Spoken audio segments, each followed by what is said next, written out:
GNN के संग में हमारे आज के मेहमान हैं पंजाब के वजीर तालीम राना सिकंदर हयात।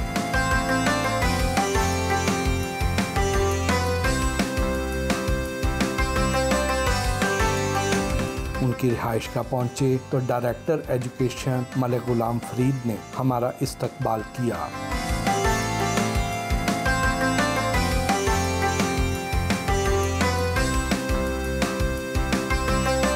राना सिकंदर हयात ने पंजाब भर से आए हुए लोगों के मसाइल सुने और मौके पर ही अहकामात जारी किए। सुबह सुबह आप जितनी दरखास्तों पर साइन करते हैं, अहकामात जारी करते हैं, सैकड़ों लोग यहाँ पे आए होते हैं, तो क्या इनके काम होते भी हैं या सिर्फ साइन हो जाते हैं और ये चल जाते हैं? सर, जिसकी तो अगर किसी को फ़ीस चाहिए, अगर कोई परेशान है अपनी तालीम के हवाले से, अगर कोई बहन माजूर है, ज़ईफ़ है, उसका ऐसा इशू है प्रेसिंग, जैसे हमने अर्जेंटली डील करना है, तो सबके होते हैं। अगर पुरानी ट्रेडिशनल सियासत है कि नहीं जी सिर्फ मेरी अटैचमेंट कर दें इसलिए क्योंकि मैं फ़लाने की रिश्तेदार हूँ, या जी मैं 3 किलोमीटर दूर नहीं जा सकती, या मैं जो है मेरे से ये गलती हो गई मुझे माफ़ कर दें, तो फिर उसमें मेरिट इंश्योर करता हूँ। जिसका होने वाला वो 100% होता है। नॉर्मली हम जब सियासतदानों को देखते हैं तो वो हर एक को लेटर दे देते हैं, बल्कि पंजाबी में कहें तो पुत्र दे देते हैं, आगे काम हो ना हो। तो क्या आप परसू भी करते हैं, चेक भी करते हैं कि जिसको दिया था उसका काम हुआ है या नहीं? सर, आपने शायद देखा हो, आपने मेरे साथ पिछले 20 मिनट स्पेंड किए कि मैं मौके पे जवाब दे देता हूँ। जो नहीं होना, सरदार साहब मेरे मोहतरम में आए हुए, मेरे बड़े भाई है, मेरे से 20 साल का अकीदत का रिश्ता है, बट काम गलत है, मैं नहीं करूँगा। उसकी रीज़न ये है कि मुझे मौका दिया गया है चीफ मिनिस्टर की तरफ से इस निज़ाम को बेहतर करने का, और अगर मैंने इसे बेहतर करना है तो फिर कुछ चीज़ों को जड़ से उखाड़ना होगा। ये नहीं हो सकता कि ताकतवर लोगों के हर दफ़ा ट्रांसफ़र हो जाए, कि अवाम का आना इस बात की दलील है कि यहाँ से उन्हें रिलीफ मिलता है। तो हमने यहाँ पे ये भी देखा कि कुछ स्टूडेंट्स ऐसी आईं या ऐसे लोग आए कि जिनकी फ़ीसें आप कह रहे हैं कि आपको मैं डिस्काउंट भी करा दूंगा और बाकी फ़ीस अपनी जेब से देते हैं। ये कैसे कर देते हैं? सर, मैं ये पिछले 10-15 साल से कर रहा हूँ और मैं अपनी सैलरी डोनेट करता हूँ अब, बट इससे पहले मैं करीबन कोई 1 करोड़ रुपए एनुअली एजुकेशन पे लगाता हूँ। बिकॉज़ मेरा ये मानना है कि अंडर प्रिविलेज्ड बच्चों को चांस देना, उनमें ड्राइव ज़्यादा होती है। उन गाँव के बच्चों के अंदर उनके ख्वाब बड़े होते हैं, सिर्फ रिसोर्सेज की कमी। और अगर एक भी बच्ची रिसोर्सेज के शॉर्टेज की वजह से रह जाए तो I think I will never be able to forgive myself. मेरी चीफ मिनिस्टर का यही हुक्म है, इसीलिए 50,000 स्कॉलरशिप्स। ये वो स्टूडेंट्स आते हैं जिन्हें स्कॉलरशिप मिलने के बावजूद, या फिर ये इस सिचुएशन में है कि इनसे इनकी हॉस्टल की ड्यूज़ भी नहीं दिए जा रहे। या आप देखें जिस तरह बच्चा आया कि उसके वालिद की डेथ हो गई, या एक आया कि उसके वालिद ग्रेड 4 के एम्प्लॉई, अब 40,000 तनख्वाह में वो बच्चे की फ़ीस दें या कि अपना घर चलाएं। तो इस तरह के लोगों को इंस्टेंटली रिलीफ देता हूँ उसी दिन। लेकिन ये इसका तो कोई ऐसा निज़ाम नहीं होना चाहिए, आप कितने बच्चों की फ़ीस दे लेंगे? सर, 50,000 स्कॉलरशिप्स एक निज़ाम के तहत ही दी।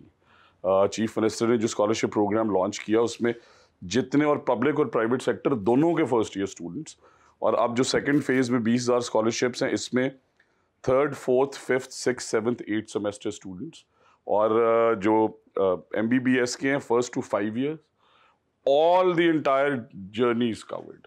बट अगर उसके बावजूद बच्ची ये फील करे कि मेरे पास हॉस्टल के ड्यूज़ में शॉर्टेज है, और वो एक वज़ीर के पास जाए कि जी मेरे पास हॉस्टल की फ़ीस की शॉर्टेज है, तो मेरा ख्याल है कि उस वज़ीर को उसका मसला हल करना चाहिए।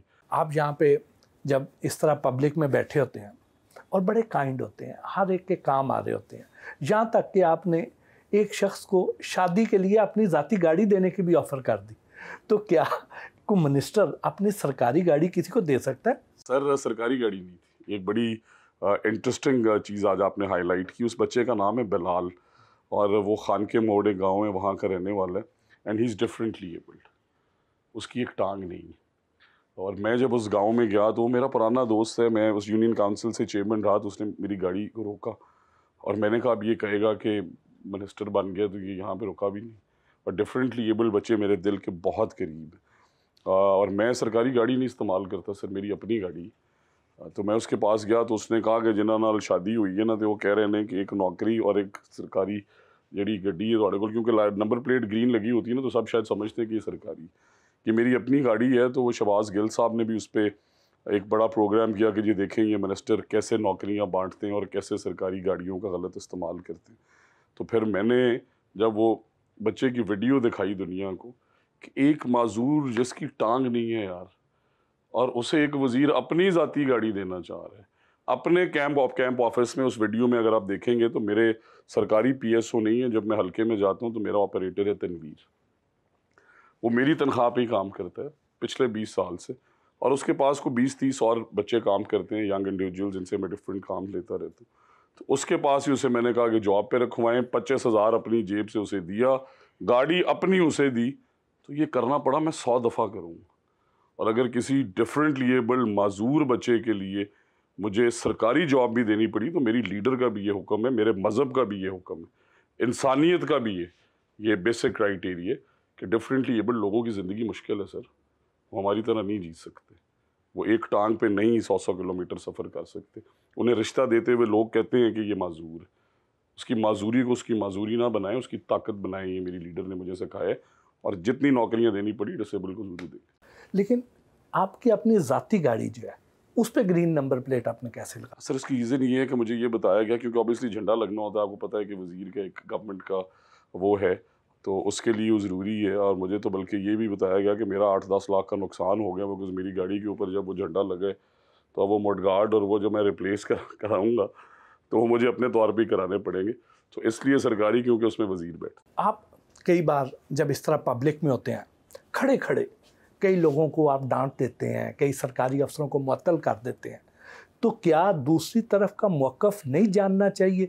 तहकीक किए बगैर मुअत्तल कर देना जो है ये दुरुस्त तर्ज़ अमल? किसने आपको कहा कि मैं तहकीक किए बगैर मुअत्तल करता हूँ? आपकी वीडियोज़ में तो ऐसे ही लगता है। बट आप देखें मेरी वीडियोज़ आखिरी आपने देखी होगी ईद पे, अगर गाँव के बच्चे कह रहे हैं जो स्कूल में पढ़ते हैं कि हमारे हेडमास्टर 3 दिन नहीं आते, तो क्या उससे बड़ी तहकीक है कोई? कि जो स्टूडेंट्स कह रहे हैं कि हमारे उस्ताद मोहतरम 3 दिन नहीं आते, अगर वो बच्चे अगले गांव में जाके कह रहे हैं कि ये उस्ताद साहब यहाँ 15 पान आके खाते हैं और मुझे जाके वो पान की जगह दिखाते हैं कि हमसे ये पान उठवाते हैं, तो कोई तहकीक की गुंजाइश रह जाती है?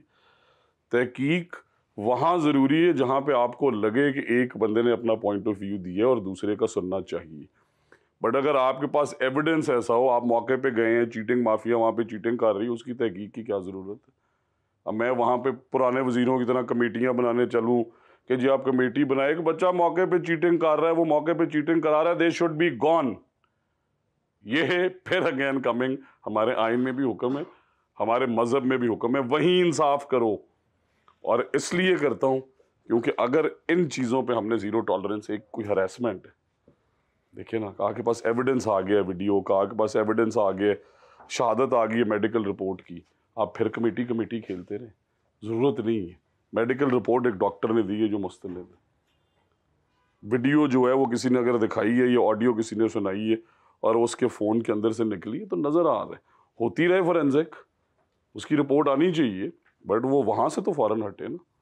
अगर किसी के गली मोहल्ले में पानी फिर रहा है और हम ईद वाले दिन ये कहें कि सुथरा पंजाब कामयाबी से चल रहा है, और अगर एक टाउन के लोग मुश्किल में, और उस टाउन में जैसा कि मैंने उस प्रोग्राम में भी कहा कि उस टाउन में सरकार ने 100 एम्प्लॉइज़ दिए हैं, सरकार करोड़ों रुपए महीने का बजट दे रही है, तो क्यों ईद पे पानी खड़ा हो? और अगर खड़ा है तो फिर वहाँ के MPA को, वहाँ के मिनिस्टर को, वहाँ के अफसरान को भी उसी पानी में चलना चाहिए, एक दिन में ख़त्म हो जाएगा। और हुआ, हमने देखा।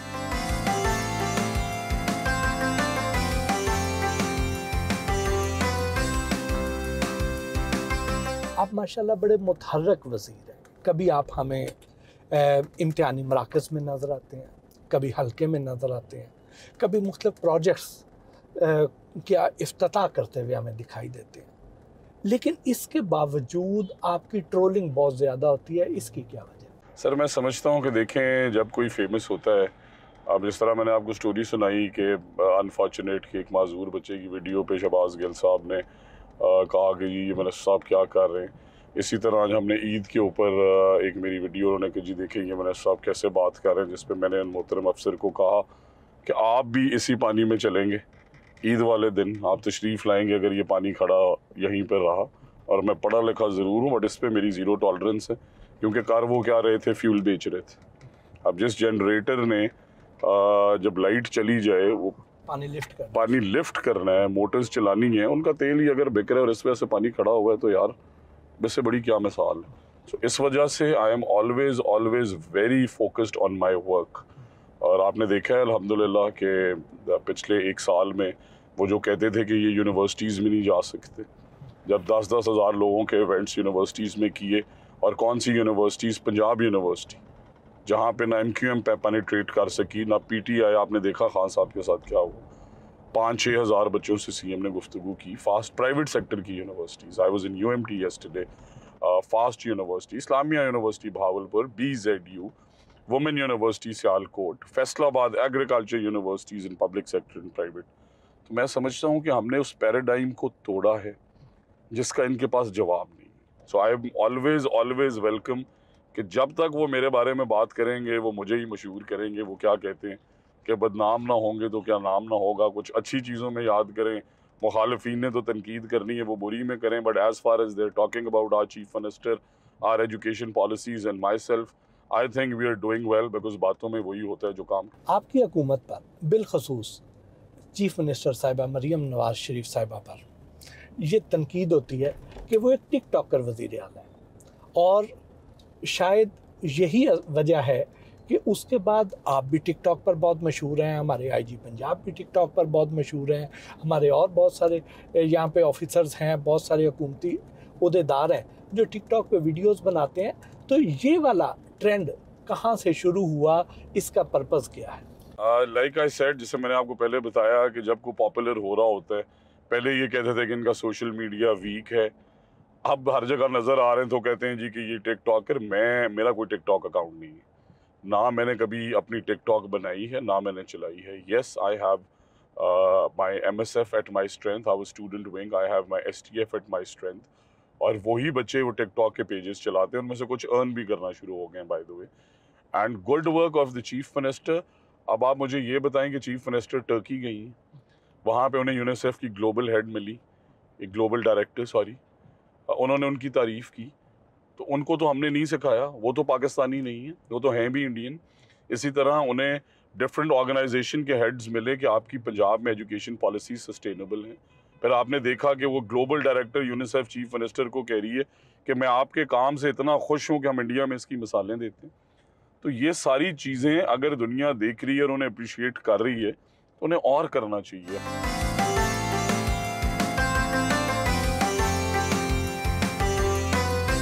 लाहौर गैरिजन यूनिवर्सिटी में एक कॉन्फ्रेंस में शरीक हुए।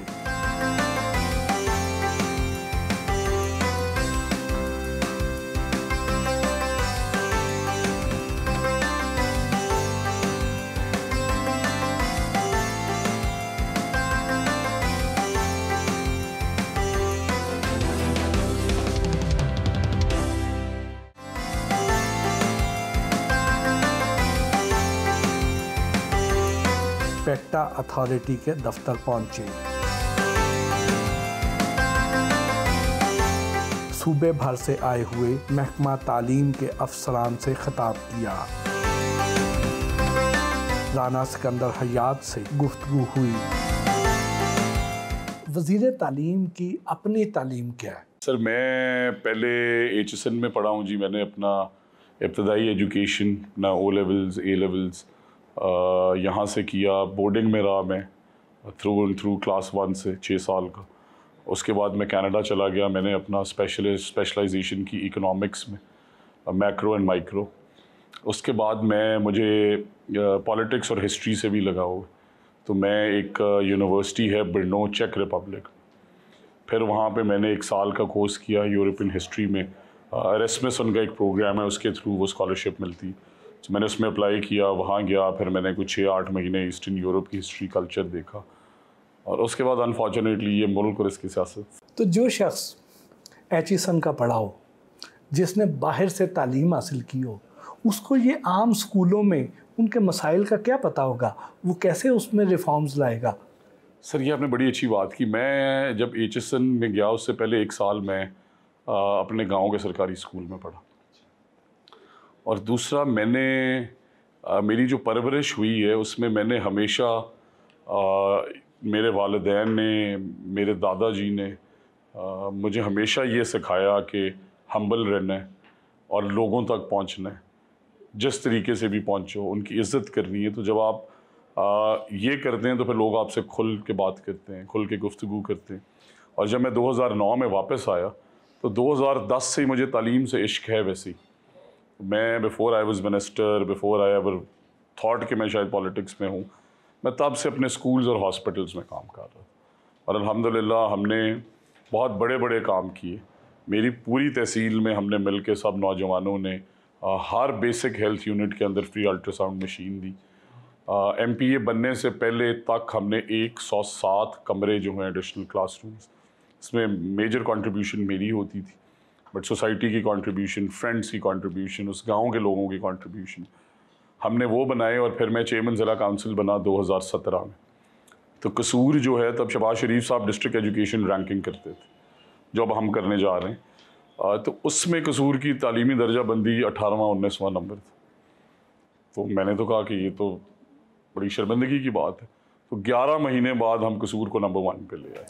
और एवर सिंस देन तालीम के लिए काम करता रहा। मुझे मसाइल का पता था, मुझे स्कूल्स के वो हालात पता होते हैं जो डिपार्टमेंट को नहीं पता, एटलीस्ट कसूर डिस्ट्रिक्ट में। और मैं क्योंकि ग्राउंड पे लोगों से, कम्युनिटी के एट लार्ज, टीचर्स मेरे बहुत ज़्यादा दोस्त हैं, अच्छे भी, जो थोड़ा सा गलत करते हैं काम वो भी हैं, तो दोस्त कहता रहता हूँ मैं उन्हें। तो तब से फिर तालीम का शौक़ डेवलप हुआ। और मेरी कैंपेन जो है 2023 की, ये वो कॉन्स्टिट्यूंसी है जहाँ पे मुस्लिम लीग नून पिछले 77 ईयर्स में एक दफ़ा जीती, 1997 में। तभी मेरे वालिद जीते। और फिर यहाँ पे इलेक्शन ही कोई नहीं लड़ता, बिकॉज़ यहाँ पे बड़े जागीरदार और पुराने सरदार बैठे हुए थे, जिनकी अभी भी 2023 के इलेक्शन में 3 यूनियन काउंसिल्स का रिज़ल्ट 7,000 सिफर, 7,000 उनके, 0 मेरे। तो फिर यहाँ पे कॉलेज नहीं है, एक भी कॉलेज नहीं है पूरे MPA की कॉन्स्टिट्यूंसी, कॉलेज ही नहीं है। बच्चा बैचलर्स का ख्वाब ही नहीं देख सकता, यहाँ से चीफ मिनिस्टर रहे।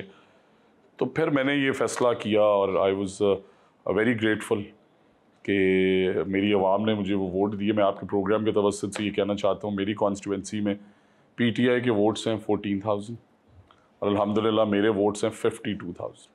तो वो जो लोग कहते हैं कि इमरान खान साहब को वोट डला और खान साहब ने स्पीच की मेरे जो ओपोनेंट कैंडिडेट हैं उनके बारे में कि ये अपनी साइकिल बेच के मेरे जलसे में आया था, ऐसे वोट दें, बट लोगों ने वोट तालीम को दिया। मेरे पोस्टर पे सिर्फ तालीम लिखा हुआ था। और मैंने सब गाँव में जाके ये तकरीर की कि मैं ना थाने के वोट मांगने आया हूँ, ना मैंने अमीरों के बच्चे लगवाने हैं। मेरा सिर्फ एक ही मिशन है कि मैं तुम्हारा स्कूल चला दूँगा, उससे तुम्हें जॉब्स भी मिलेंगी, उससे तुम्हारे बच्चे एम्पावर भी होंगे, तुम फाइनेंशियली एम्पावर भी होगे, इंडिपेंडेंट भी होगे। तो लोगों ने तालीम को इतना वोट दिए। And I am grateful to chief minister, उन्होंने मिनिस्टर एजुकेशन बना दिया। आप बात कर रहे हैं कि आप फ्री एजुकेशन देंगे, तो एक तरफ आप फ्री एजुकेशन की बात करते हैं, दूसरी तरफ आप स्कूल प्राइवेटाइज कर रहे हैं। जो स्कूल हम आउटसोर्स कर रहे हैं वो स्कूल हमारे हैं। फ़र्क क्या है? सिकंदर पढ़ा रहा था, सिकंदर को पढ़ाते हुए 14 साल हो गए, बच्चों की तादाद 18, 20, 22। सिकंदर गवर्नमेंट का एम्प्लॉई है, स्कूल नहीं चल रहा। गवर्नमेंट 6 लाख महीने का लगा रही है, ट्रांसफार्मर लगाया है, बिजली का बिल देना है, पेंट कराना है, टीचर की तनख्वाह देनी, चौकीदार रखना। तो सिकंदर की जगह हमने कहा कि स्कूल दें भट्टी साहब को, और हम भट्टी साहब को पैसे देंगे। भट्टी साहब को फ्री क्लासेस पढ़ाने की फ्री इजाज़त है, किसी से फीस नहीं ले सकते, किताबें भी फ्री, स्कूल भी फ्री। सिर्फ सिकंदर की जगह भट्टी साहब को जब मौका दिया तो भट्टी साहब तालीम के आशिक थे, उन्होंने तादाद कर दी 150। हाँ, भट्टी साहब को रिसोर्सेज भी चाहिए, तो उन्हें हमने जब 1500 फ़ी बचा दिया तो उन्होंने कहा यार मुझे तो 2.5 लाख महीने का गवर्नमेंट दे रही है, मेरा खर्चा 1.5 लाख है, मुझे तो लाख बच भी गया। फिर ये सारे स्कूल्स प्राइमरी थे। अब एक स्कूल अपग्रेड करना कितना बड़ा मिशन है आप जानते हैं। एक स्ट्रोक ऑफ पेन से चीफ मिनिस्टर ने कहा कि कहाँ लिखा है कि 5वीं तक पढ़ाओ। ये 13,000 स्कूल्स हमने सीधा एलिमेंट्री किए। और ऐसी मिसालें हैं सर कि फीमेल्स ने अपना जेवर बेचा है, कमरे बनाए, और आज वो अल्हम्दुलिल्लाह they are making profit. Sir गुफ्तगू तो आपसे चलती रहेगी, बड़ा अच्छा बोलते हैं आप, लॉजिकल बात करते हैं, लेकिन ज़रा अब हम माजी का सफ़र करते हैं। बचपन कहाँ गुजरा, कैसा गुजरा, शरारती थी या खामोश तबा? बहुत शरारती था, नहायत शरारती था। पहले बचपन गांव में गुजरा, तो जो बुज़ुर्गों को मिलने आते थे उस ज़माने के अंदर घोड़ों का टांगों का रिवाज था। आई एम टॉकिंग अबाउट 1991, जब मैं 5 साल 4 साल का था।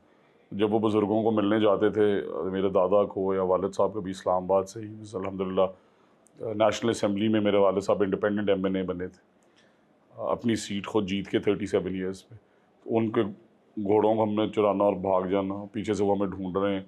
किसी ने बाइक पे आना और मिल जाना कि बाइक तो सीखने की कोशिश करनी कि यार ये बाइक कैसे चलता है, उससे गिरे भी। और उसके अलावा ईद पे या मेरे दादाजी के पास हमने जब जाना तो वो 100 रुपये का नोट देते थे, तो 3-3 दफ़ा घूम के जाना कज़न्स के दरमियान में, फिर दादाजी को बताना कि आज तो मैंने आपसे 3 दफ़ा पैसे ले लिए। और फिर वो पैसे इतने ज़्यादा होते थे कि वो स्पेंड ना कर सकना, और ये सोच के आना कि यार पैसे क्यों बच गए हैं। वो गांव के अंदर आजकल के बच्चों को तो शायद नहीं पता, we trained in technology so much, but वो किस्मत पुड़ियाँ और उसके अंदर से जो टॉयज़ निकलते थे।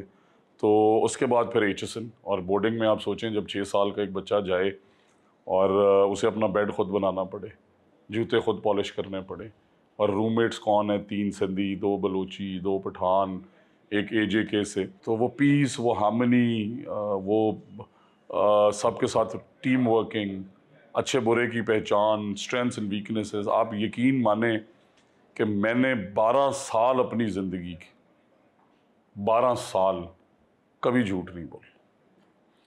और उसके बाद जब मैं इस दुनिया में आया बाहर और मैंने देखा ही तो बहुत लोग झूठ बोलते हैं। तो आपने फिर मैं 6 महीने डिप्रेशन में रहा। ये नहीं हुआ कि पीछे 12 साल की कसर निकाली हो? नहीं सर, अब देखें, हमें इतना तो पॉलिटिकली मेरी वैसे 98% अभी भी कोशिश होती है कि मैं बंदे को फ़ौरन बताता हूँ कि यार ये नहीं हो सकता, अनलेस किसी ऐसी पोजीशन में हो कि कोई बेवा आपके पास आ गई है और दिल रखना पड़ रहा हो। इंसान भी तो है ना सर, या बच्चों को उनकी बेहतरी के लिए झूठ बोलना, वरना अदरवाइज अभी भी मेरी कोशिश होती है। बट मुआशरे में हालात ऐसे थे, बट बड़ा शरारती बच्चा था उस टाइम पे भी। मैं आपको एक वाक़या सुनाता हूँ अपने ग्रेड 8 का, कि हमने कहा कोई शरारत करते, तो हमने अपने HSN में बोर्डिंग में सैगल हाउस में हमारे वहीं पे एक हॉस्पिटल था, तो हमने वहाँ से फ़ोन किया किसी तरीके, रात को हमने चाबी जो है ना वो छुपा के फ़ोन किया हॉस्पिटल की, यहाँ लड़ाई होगी, और मैं हेडमास्टर बोल रहा हूँ। और क्योंकि फ़ोन ट्रेसेबल नहीं होते थे, कॉलर IDs तो थी नहीं उन ज़माने में, वो सारा हॉस्पिटल एम्बुलेंस लेके आ गया, उन्होंने हेडमास्टर साहब को उठा लिया, सारे स्कूल को, कहाँ लड़ाई, कहाँ बच्चे हो, हेडमास्टर साहब उनसे लड़े कि तुम पागल हो, रात को 1 बजे बच्चों को उठा रहे हो। वो कहे नहीं सर, अंदर बच्चों का कोई मसला बन गया। And we were in the room laughing, हम अपने फिट्स में, चादरों में चौंका के शक्लें कि किसी को ये पता ना चल जाए कि ये किसने की है।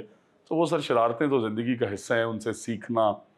और फिर स्पोर्ट्स बड़ी की, को करिकुलर बड़ी की, I was an excellent debater. हारना, हारने की एक्सेप्टेबिलिटी, जीतना और जीत के हम्बल रहना, बहुत चीज़ें सीखी। पिच रोल करते थे, इसलिए जिस तरह आपने पूछा ना कि किस तरह आप बाहर से पढ़े और पूरी दुनिया, बट अगर आप 3 घंटे पिच रोल करके क्रिकेट खेलते हैं तो आप हम्बल खुद ही बन जाते हैं, क्योंकि वहाँ पे आपके साथ पिच रोलर्स भी हैं, ग्राउंड्समैन भी हैं, उनके साथ बैठ के आप गप्पें लगा रहे हैं, खाने खा रहे हैं। तो आई थिंक बहुत कुछ सीखा। नहायत शरारती था, बट पढ़ाई में भी कभी पीछे नहीं था, आज तक फेल नहीं हुआ, आज तक मेरे 70% से नीचे नंबर नहीं आए। और अपनी यूनिवर्सिटी में मैं अपनी और अपने दोस्तों के असाइनमेंट्स भी शौक से कर देता, और कभी प्लेजरिज्म नहीं किया। हमारी यूनिवर्सिटी में जब हम गए तब ये रिवाज शुरू हुआ था कि आप पेपर भेजें, पाकिस्तान इंडिया ऐसे लिख के $50 में भेज देंगे। तो कोई भेजने लगता था, मैं उसे कहता कि यार तू मुझे दे दे, तेरी असाइनमेंट मैं कर देता हूँ, ये जुल्म ना कर, वरना सारी ज़िंदगी तो इस पर लग जाएगा। तो बड़ी मेहनत की, इसीलिए अल्लाह ताला ने आई थिंक रिवॉर्ड किया। घर का माहौल कैसा था? सख्त था, बड़ा लिबरल सा था, कैसा था? मजहबी था? Sir it is a right mix. इतना मजहबी नहीं है, बट इस हद तक मजहबी ज़रूर है कि मैंने सारी ज़िंदगी फजर की नमाज़ पढ़ी है। अगर मैं टाइम पे नहीं उठा तो मैंने कज़ा पढ़ी, इंक्लूडिंग टुडे। बोर्डिंग में सारी ज़िंदगी मैंने मगरिब ज़रूर पढ़ी है, तो मैं 1 या 2 नमाज़ें, शुरू से हमारा फोकस था कि ज़रूर बच्चों को पढ़नी चाहिए, कुरान की तालीमात। बट ज़िंदगी के डिसीजंस में कभी हाथ नहीं बांधे गए। और बड़ी अच्छी रिलेशनशिप है, बट बड़ी डिफरेंट भी है। मेरे दादा पास्ट हुए इन 2017, मैंने उन्हें कभी हग नहीं किया। एक रिश्ता ऐसा था, प्यार बहुत करते थे, गाइड बहुत करते थे, बट ऐसे बैठ के कभी मैंने उनसे गुफ्तगू नहीं की, या उनके पीछे बैठा हूँ या उनसे दूर बैठा हूँ। और माए वालिद साहब, अल्लाह उन्हें ज़िंदगी सेहत दे, मैंने उन्हें भी ज़िंदगी में कभी हक नहीं किया। बहुत प्यार करते हैं, बहुत सिखाते हैं, गाइड करते हैं, बल्कि शायद हम अपने बच्चों से उतना प्यार नहीं करते। सियासत में ख़ानदानी दबाव की वजह से आए या अपनी मर्ज़ी से? दोनों ही नहीं थे। ये बड़ी एक अनफॉर्चुनेट स्टोरी है कि मैं और मेरे कुछ batchmates we were doing really well. मैंने डाउनटाउन टोरंटो में नैंडोज रेस्टोरेंट नहीं था, 45 मिनट्स दूर था। मैंने उसकी फ्रेंचाइज ले ली, मैंने इनिशियल फ़ी डिपॉजिट $5,000 जमा करा दिया। तो मेरे दादा ने मुझे फ़ोन किया, मेरे से बड़ा प्यार करते थे, उन्होंने कहा कि यार तुम 12 साल बोर्डिंग में रहे, फिर 4 साल यूनिवर्सिटी, फिर 1 साल यूरोप, तो मेरे पास थोड़ी देर रहो, आई मिस यू। मैंने ना नहीं कह सका, मेरी बड़ी अकीदत थी उनसे। और मेरे वालिद साहब ने भी यही कहा कि यार सारी ज़िंदगी तुझे पढ़ाने में लगा दी। तो 1 साल जब मैं यहाँ रहा और मैंने चीज़ें देखी, और उनकी ये बड़ी ख्वाहिश थी कि लोगों से इसकी इंटरेक्शन अच्छी है, ये लोगों की इज़्ज़त करता है, ये जेल करता है, तो मुझे फिर उन्होंने कहा 1 साल बाद कि तुम तो जाओगे तो ये बड़ा मसला हो जाए। मैंने फिर अल्लाह से बड़ी दुआ की कि या अल्लाह मुझे किसी तरीके भेजें मेरी मंजिल पे, मैं कहाँ फंस गया हूँ। बट देन आई रियलाइज कि उनकी बात में वज़न। आपको किस बात ने इतना ज़्यादा पुरएतमाद कर दिया कि आपने बानी चेयरमैन तहरीक इंसाफ को चैलेंज कर दिया कि आप मेरे मुकाबले में इलेक्शन लड़े, मैं आपसे जीत जाऊंगा, जबकि आपकी पार्टी के जो कायद हैं वो एक खातून से हार जाते हैं? नहीं सर, ये कॉन्सेप्ट देखे भी क्लियर करने की ज़रूरत है कि बानी पीटीआई का बड़ा शोर है। इसी लाहौर शहर में अयाज सादिक साहब ने उन्हें 5 दफ़ा हराया, और उन 5 दफ़ा में वो दफ़ा भी शामिल है जब उनकी गवर्नमेंट थी। और उन्होंने, आप देखें कि अयाज सादिक साहब ने ज़िमनी, इन्होंने कहा हल्के खोले, धांधली कर ली नून लीग ने, उन्होंने हल्के खोले। अलीम खान साहब तब इनके बड़े नज़दीक थे, अरबों रुपए लगाए, फिर भी अयाज सादिक जीता। तो मैं अपनी कॉन्स्टिट्यूंसी पे, और मियाँ नवाज शरीफ साहब का आपने जिक्र किया, मैं समझता हूँ कि मियाँ नवाज शरीफ साहब की वजह से ही लोग हमें ट्रस्ट करते हैं। वो जिस एज ब्रैकेट के लोगों के साथ काम करते रहे, या इस मुल्क में उन्हें वो सिला नहीं दिया गया जिस लेवल का उन्हें मिलना चाहिए था, ये मेरा अपना पर्सनल, मुझे ये कॉन्फिडेंस है, मेरा ये मानना है। और मुझे अगर पीटीआई ये ऑफ़र देगी, मैं रिज़ाइन करके दोबारा इलेक्शन लड़ने को तैयार हूँ कि मेरे हल्के से खान साहब लड़े, मैं उन्हें बता दूंगा कि वो कितने बड़े। पहले तो हुकूमत और अपोजिशन मैदान में, दोनों पार्टियां मैदान में होती थी, लेकिन अब तो आपको खुला मैदान मिल गया है। अब तो वो यहाँ पे कोई ऐसी तहरीक चला ही नहीं पा रहे हैं, आप अकेले हैं मैदान में, तो क्या अब आप डिलीवर कर सकेंगे? सर देखिए, मैं, पहली तो बात यह है कि हमने इस मुल्क में बड़ी मुश्किलें देखी, और हमारा कायद जो है उसने हमें ये नहीं सिखाया कि तकरीरों में कहोगे मैं इनके AC उतार दूंगा और मैं इनके पंखे उतार दूंगा, और उन्होंने कभी ये हरकतें नहीं की जिनके बारे में आज ये बातें कर रहे हैं। मैं ज़रा थोड़ी सा आपको पॉलिटिकल सफ़र इनका बताना चाहता हूँ कि आप 2013 का जलसा याद करें, जो ये कहते हैं कि ये मुश्किलें इस मुल्क में नहीं है। मेरे वालिद साहब ने मुशर्रफ के ख़िलाफ़ ज़िला नाज़िम का इलेक्शन लड़ा, तो हमारे घरों की दीवारें गिराई गई कि ये क्यों काफिली के, और हम जीते। और जब हम जीत गए, हमारी ज़मीनों पे बुलडोज़र्स चलाए गए, हमारे घरों के अंदर से जाके बच्चों को उठाया गया। मैं और मेरे दादा 2 वाहिद लोग थे, जब वो रजीम आया तो उन्होंने आके कहा कि आपकी उम्र तो 70 साल है। उन्होंने कहा यार फिर मेरा 6वीं 5वीं में 7वीं में ये पोता पड़ता है, यही घर है। वो मुझे ले गए, और जाकर उन्होंने जब देखा कि तो मीडिया शोर कर देगा, 1.5 घंटा मुझे थाने में रखा, मुझे छोड़ा। और मैं जब वो एलिमेंट देखता हूँ ना, चीफ मिनिस्टर के खातून है, बट अगर आपकी माँ हॉस्पिटल में हो, आपको कोई ज़बरदस्ती जेल में डाल दे, तो पहले तो वो फीलिंग कि यार मैं अपनी माँ की खिदमत ही नहीं कर सका जब उसे मेरी ज़रूरत थी। सारी ज़िंदगी उसने मेरे लिए सब कुछ की, एक फ़ोन कॉल नहीं करवाई, और फिर ये कहते हैं कि आज जुल्म और जबर हो रहा। तो ये लोग जो आज भी उनकी, मैं एक लिस्ट ले, नाम जो है इनकी लीडरशिप से शुरू करता हूँ, शाह महमूद कुरैशी साहब, जैन मेरा एचसन का 10 साल का बैचमेट है, पर मैं जानना किन्ने जोगे। और जिस दिन PTI च गए सी, एक रात पहले मियाँ नवाज शरीफ और शहबाज शरीफ को जाती उमरा गए कि सानू वजारत आला दे दो, तो को आ जाए। ये शाहिद है जैन कुरैशी मेरा यार है, बट उसे पता है ये बात सच है। पीपल्स पार्टी से वजारत आला मांगनी, उन्होंने ना दी, नून लीग में आ गए, ना दी PTI में चले गए। कौन लोगों की ये बातें करते हैं कि ये इस मुल्क के अंदर इंकलाब लाएंगे? मियाँ अजहर का बेटा। कौन से नौजवानों को ये टिकटें देने की बातें करती हैं? मियाँ असलम इकबाल। है अच्छा सियासतदान, बट उसका क्या किरदार है, कितनी पार्टियां बदली हैं, सारा लाहौर जानता है। नवाज शरीफ साहब तो वज़ीर आज़म बनने के लिए आए थे, बैकफुट पे क्यों चले गए? सर मैं समझता हूँ कि उस लेवल का मैंडेट नहीं मिला, जो सच बात है।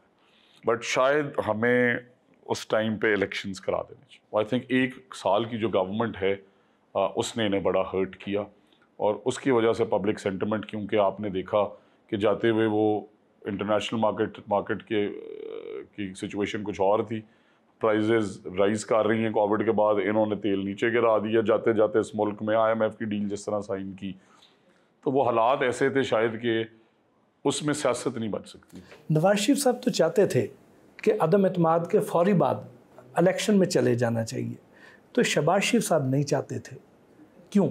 अदम एतमाद के बाद मियां नवाज शरीफ साहब की बात से मैं भी स्टिक करता हूँ, लेकिन शहबाज शरीफ साहब नहीं इलेक्शन करवा रहे। उनकी अपनी पॉलिसी है, मेरा ख्याल है इलेक्शन होने चाहिए, और उस चीज़ ने हमें हर्ट किया।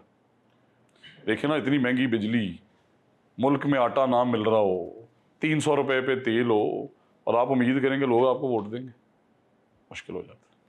मरियम नवाज शरीफ साहिबा को जब हम आम किसी भी विज़िट पे देखते हैं, कभी वो किसी MS को मुअत्तल कर रही हैं, किसी को डांट डपट कर रही हैं, तो क्या वो बड़ी सख्त किस्म की एडमिनिस्ट्रेटर है, सख्त वज़ीर आला है? एब्सोल्युटली, उनका एक ही गेज है, और वो गेज है मेरिट, और वो कई चीज़ों में नजर आए। जिस तरह वो दूसरों को डांट डपट कर रही होती हैं, अपने मिनिस्टर्स की भी डांट डपट करती है। बिल्कुल हो जाती, एब्सोल्युटली। आपकी भी कभी हुई? हुई, बिल्कुल। किस बात? जनरल चीज़ों में जब हम, एक तो अच्छी बात ये है कि सुनती हैं पेशेंटली, बट उनके पॉइंट में भी वज़न होता है। कई ऐसी चीज़ें हैं जिस तरह इस निज़ाम के अंदर उनकी ये बड़ी ख्वाहिश है कि चेंजेस अब्रप्ट हों, क्या एक्सेप्टेबल है क्या नहीं एक्सेप्टेबल, पैने दिली बता दो। कुछ मिनिस्टर्स उसे डिप्लोमेटिकली ट्रीट करते हैं कि चलें आहिस्ता आहिस्ता आहिस्ता आहिस्ता ग्रेजुअली, बट वो टाइमलाइन लेती हैं। इख्तिलाफ राय को बर्दाश्त करते हैं बड़ी खूबसूरती से।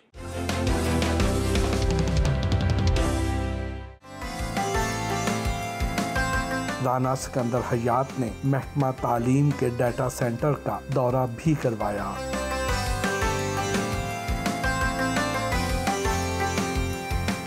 आप ये देखें कि ये फिगर्स हैं, 3500 स्कूल्स में इतने करोड़ पैकेजेस रिसीव हो गए, इतने कंज्यूम हो गए, ये रिमेनिंग बैलेंस है। एनरोलमेंट्स जो हैं ये 3-3.5 लाख पे थी, आज ये फ्रेश आपको एनरोलमेंट फिगर्स दिखा रहे हैं। और इसी तरह आप किसी भी स्कूल में जाके अगर देखना चाहें कि वहाँ पे क्या हालात हैं, तो कोई भी हमें स्कूल मील प्रोग्राम में खोल दें स्कूल्स, ये बच्चे हैं जी और इनकी हेल्थ प्रोफाइलिंग भी हमने की, ये हर क्लास की आपको पिक्चर आ रही है, हर स्कूल की नहीं।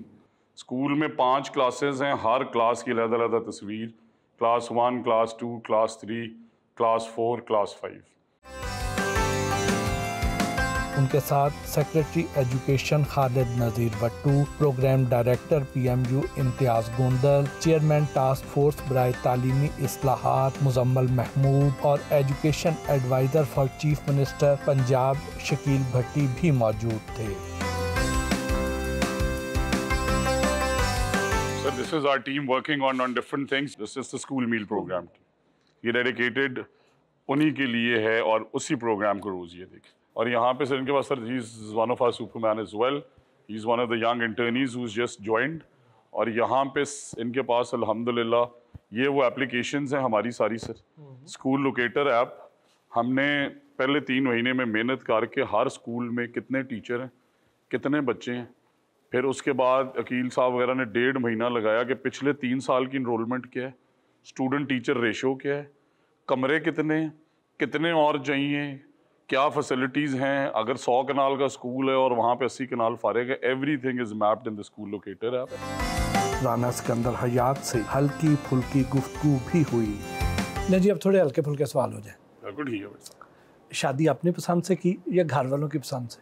घर वालों की पसंद से। जिंदगी में कितनी बार सच्ची मोहब्बत हुई? I will pass that question. बचपन में किसके ज्यादा करीब थे, वालिद साहब के या वालिदा के? कुर्बत वालिदा से। किस सियासतदान की आइडियोलॉजी से सबसे ज्यादा मुतासर? I am inspired from both of them, सब तैयब उर्दगान और मियां नवाज शरीफ। सोशल मीडिया पर कितने एक्टिव हैं? सर काफ़ी सोशल मीडिया पे मैं फेसबुक बड़ा रेगुलरली यूज़ करता हूँ। कामयाबियों का क्रेडिट किसको देते? माँ बाप को। मशवरा किससे लेते हैं? बेगम से भी लेता हूँ, दोस्तों से भी लेता हूँ, डिपेंड्स, अगर कोई गवर्नमेंट से रिलेटेड हो अपनी चीफ मिनिस्टर से भी लेता हूँ, कॉलीग से भी, पेरेंट्स से लेता हूँ, बहन भाइयों से। मशवरा तो जो अच्छा है जिससे ले सके। ख़वातीन की कौन सी ऐसी खूबी है जो मुतासर करती है? ख़वातीन के अंदर रिस्पॉन्सिबिलिटी बहुत ज़्यादा है। ज़िंदगी का सबसे यादगार लम्हा कौन सा? बड़े यादगार लम्हे हैं, बट मैंने ट्रैवलिंग बहुत की है, मुझे बहुत शौक़ है, और वो मेरे साउथ अमेरिका के ट्रिप्स और कुछ ऐसी सीनरीज़ जहाँ मैं अकेला गया 50-50 दिनों के ट्रिप पे, लोगों को मिला, एक आम सिटीज़न की तरह हॉस्टल्स में रहा, लोगों के एक्सपीरियंसेस देखे। तो मैं समझता हूँ मेरा वो ट्रिप बहुत यादगार था जब मैं 50 दिन इस दुनिया से, और मैं फ़ोन नहीं रखता, फ़ोटोग्राफी का बहुत शौक़ है, तो पिक्चर्स ली, ट्रैवलिंग की और दुनिया को मिला। That trip has to be one of the most memorable. सबसे गमगीन लम्हा कौन सा था? जब मेरे दादा इस दुनिया से। कभी फारिग वक्त मिले तो कैसे गुजारना पसंद करते हैं? अच्छी सीरीज़ कोई देखना या अच्छी किताब पढ़ना, और अगर वो दोनों अवेलेबल नहीं है तो स्पोर्ट्स। राइडिंग का बड़ा शौक़ है, तो अगर उसके लिए टाइम मिल जाए तो अपने घोड़ों के पास जाता हूँ। हॉर्स ब्रीडिंग का बड़ा शौक़ है। म्यूज़िक पसंद करते हैं? बहुत ज़्यादा। गाना भी पसंद करते हैं? बहुत ज़्यादा। कौन सा गाना पसंद करते हैं? तो डिपेंड करता है कि मूड कैसा है। अभी ना जाओ छोड़ के से दिलजीत दोसांझ से, करण औजला से, दिलवाले दुल्हनिया ले जाएंगे से, नुसरत फ़तेह अली ख़ान से लेके कलाम भी सुनता हूँ कभी कभी, आबिदा परवीन साहिबा को भी। So depends on, but music से इश्क है और बहुत सुनता हूँ। जितनी आपकी अच्छी खूबसूरत आवाज़ है, आप गाते भी तो अच्छा है, गुनगुना के दिखा दें। अभी ना जाओ छोड़ के दिल अभी भरा नहीं। वाह वाह। ज़िंदगी का सबसे बड़ा पछतावा क्या? काफ़ी बड़े पछतावे हैं, बट एक पछतावा ये है कि व्हेन माय दादी पास्ट अवे, उन्होंने मुझे कुछ 6-7 दिन पहले फ़ोन किया। मेरा एक एग्ज़ाम था, I was rushing to the exam centre, तो मैंने उन्हें कहा कि दादो मैं आपको थोड़ी देर बाद फ़ोन करता हूँ, मेरा एग्ज़ाम है। और मैं एग्ज़ाम सेंटर में भाग, मुझे दुआएं दे रही थी, इससे गप लगा रही थी, बट खैर एनीवे वो फ़ोन मुझे काटना पड़ा, बिकॉज आई रिमेंबर 2:59 हो गए थे, 3 बजे एग्ज़ाम है, और फिर दोबारा उनसे मेरी कभी बात नहीं हुई। इस एजुकेशन मिनिस्ट्री के अलावा कौन सी ऐसी मिनिस्ट्री है जिसके लिए आप समझते हैं कि आप बहुत अच्छी चला सकते हैं? बट अगर मेरे से 3 ऑप्शंस ली जाती तो एजुकेशन, हेल्थ, लोकल गवर्नमेंट्स। जो आपकी एजुकेशन मिनिस्ट्री है, कौन सी ऐसी इसमें खामी है जिसके सामने आप खुद आज भी अपने आप को बेबस महसूस करते हैं? Examination boards. दोबारा ज़िंदगी मिले तो क्या बनना पसंद करें? अगर दोबारा ज़िंदगी मिले तो भी यही ख्वाहिश होगी कि स्पोर्ट्समैन बने। अपनी ज़ात को एक लफ्ज़ में बयान करें। सिकंदर। इन सियासतदानों को कोई मशवरा दें। खान साहब। हम्बल रहना सीखें। नवाज शरीफ। उनके मतलब एक सेंटेंस ही कह सकता हूँ कि आई डोंट थिंक कि हमारे मुल्क और इस निज़ाम ने जितना काम मियां नवाज शरीफ ने किया उससे जस्टिस किया। आसिफ अली जरदारी। जितना कुछ इस दुनिया में बनाया आधा डोनेट कर। नवाज शरीफ साहब को भी आपने मशवरा देना था। अब अगर आप निज़ाम को बदलना चाहते हैं तो आपने देख लिया है पंजाब में यंग लोग बेहतर बदल सकते हैं, और वो मेजॉरिटी में हैं, वो 65% हैं। ऑफिस बेरर्स में और नेशनल पार्लियामेंट में भी यंग लोगों को और नेशनल कैबिनेट में भी जगह दें। शहबाज शरीफ। मैं यही कहूँगा कि मियां नवाज शरीफ साहब जैसे बने। मरियम नवाज। कि उन्हें मैं मशवरा ये दूंगा कि उन्हें 20 दिन सेंट्रल पंजाब ऑफिस में बैठना चाहिए और 10 दिन साउथ पंजाब। बिलावल भुट्टो। बिलावल साहब को यही कहूँगा कि सियासत तो मेरा नहीं ख्याल कि बिलावल साहब कर सकते हैं। ख्वाजा आसिफ। ख्वाजा साहब को भी यही कहूँगा कि यंग लोगों को मौका दें। मोहसिन नकवी। मोहसिन नकवी साहब को ये मशवरा दूंगा कि पीसीबी तो फ़ौरन से पहले किसी और एक्सपर्ट को दे दें। मौलाना फजलुर रहमान। प्लीज़ रिटायरमेंट लें, किसी यंग आदमी को मौका दें। शेख रशीद। और इज़ ए गॉन केस, उन्हें ये मशवरा दूंगा कि चलें इस उम्र में सही शादी कर लें। चौधरी शुजात हुसैन। तो उन्हें रेस्ट का ही मशवरा बनता। चौधरी परवेज़ इलाही। चौधरी परवेज़ इलाही साहब को भी रेस्ट करनी चाहिए। Enough is enough. बहुत बहुत शुक्रिया। Thank you very much sir. बहुत शुक्रिया। आपके साथ सारा दिन गुजारा, बहुत अच्छा लगा, आप अच्छा काम कर रहे हैं। बहुत शुक्रिया सर आपकी अप्रिसिएशन का, GNN का, क्योंकि उन्होंने नकल माफिया हो, एजुकेशन रिफॉर्म्स हो, हर उस मसले में हमारा साथ दिए जो पंजाब की अवाम का था, पंजाब के लोगों का था। And I specially want to thank you Bhatti साहब एंड द एंटायर टीम। उन्होंने सुबह से लेकर शाम तक एफर्ट की, काम देखा, अप्रिशिएट की, ग्रेटफुल।